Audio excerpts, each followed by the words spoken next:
I mean, I was running a little bit short on time coming through Louisville. I mean, the construction through there is pretty nasty. You know, trucking nowadays is a rolling inventory for our economy. Think about it. 15, 20 years ago, there was warehouses. We used to have a hard time finding space up there in Detroit and Dayton. And when I was dispatching, Kurt, I'm going to tell you something. I was dispatching in 1973, so how many people were even born? A couple of people. If the customer called tracking his freight, I didn't have GPS. We didn't even have cell phones in 73.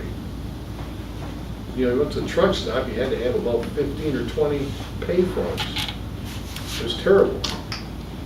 Drivers were calling in, telling the dispatch where they're at, but they had to wait in line, get on the phone. It was really, I mean, it's just a whole different world. But back then, my point's this. If you broke down, you called the dispatcher, and generally the dispatcher said, well, I'll tell you what, when you get fixed, you get the tire fixed, we'll send a tow truck out there, that's fine. Then I would call the customer, and the customer would say, we'll bring it in tomorrow, probably in the afternoon's fine. I'm here to tell you that there's 700,000 trucking companies in North America. 700,000. And shippers nowadays don't want excuses. Driver's sick, flat tire, truck broke down. It isn't bring it in tomorrow. Where are you at? What time is the ETA on the thing? Exactly what's your location? We may have to put a plane in the air to get the part to keep our plane going. That's reality. So communicate, communicate, communicate.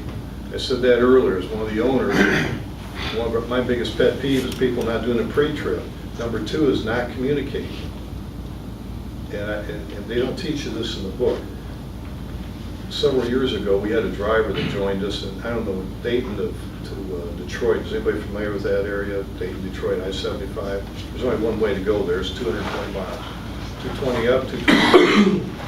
Driver took a hot load of auto parts. That's what we do for the automotive industry. 6 hours later, nobody had heard from him. Nobody. And so now they're ready to put a plane in the air, shipping some parts of Delphi out of Dayton to Detroit, ready to get a cargo plane set up and whatnot. The driver finally checked in, and actually I got in. I was, number one, I want to make sure he was okay. Number two, I got into his case pretty good. But what he was doing, he was an owner operator. His truck was having problems with water pump. He was jerry-rigging it all the way up 75 to get up there. He thought he was doing me a favor. Well, that's when I decided we're going to communicate. When you've got a problem, you call. That's what you got to do right away, because that's the nature of our business. We had a lady the other day that was driving the truck for us. She backed in the dock. Before that, she swung the doors open, got in there, was there in time. They started loading it, and guess what? The lift truck ran out of propane. The worker's halfway on our truck, halfway loaded. She goes back in the truck, and an hour later, because she was told that, hey, the propane station's right down the street, they're going to be here any minute, no problem. An hour later, guess what? Still no propane, she still sat there. 2 hours, she finally calls her dispatch and says, hey, I'm still here. Dispatcher goes, what? What are you talking about? Well, they ran out of propane. You're responsible for these just-in-time deliveries. That's a good example.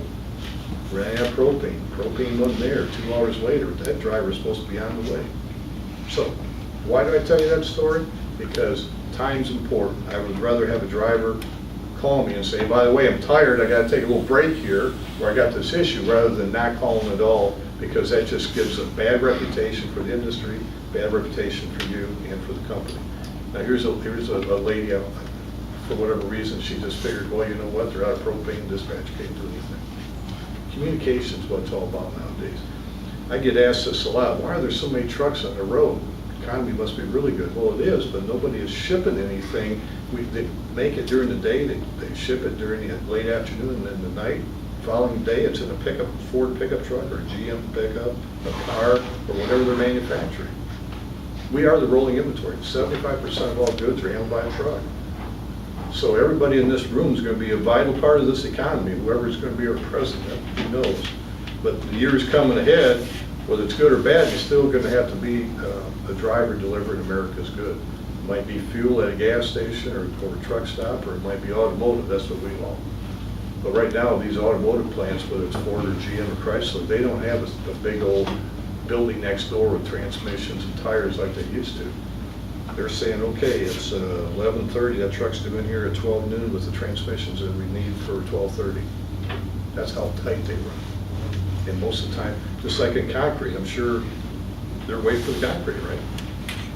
I mean, if you're 4 or 5 hours late for concrete, that's not good, is it? So, I keep talking on stories, but I'm just saying those are examples. My point on all that is communicating. I tell this to every driver. I meet every driver that comes on board. I don't remember all their names. I try to, but open door policy, which leads me to what I was saying earlier.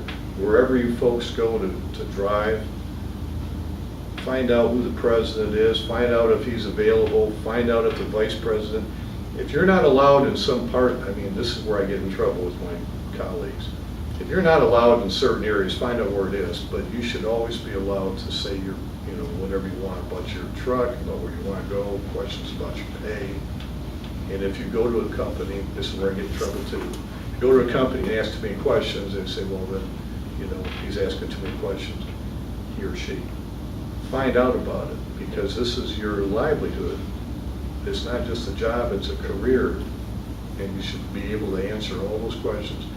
I say this to everybody at our company: if you ask a question on Monday, if you don't have an answer by Wednesday, I want that driver to call me personally, not have him call me at home and stuff. You deserve that. You deserve that.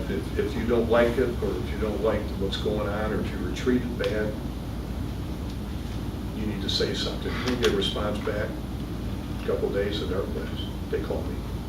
Trust me, you don't want to be on the other end. My dark side is not good. I don't get there too often. But for 43 years, it's worked. That policy's worked.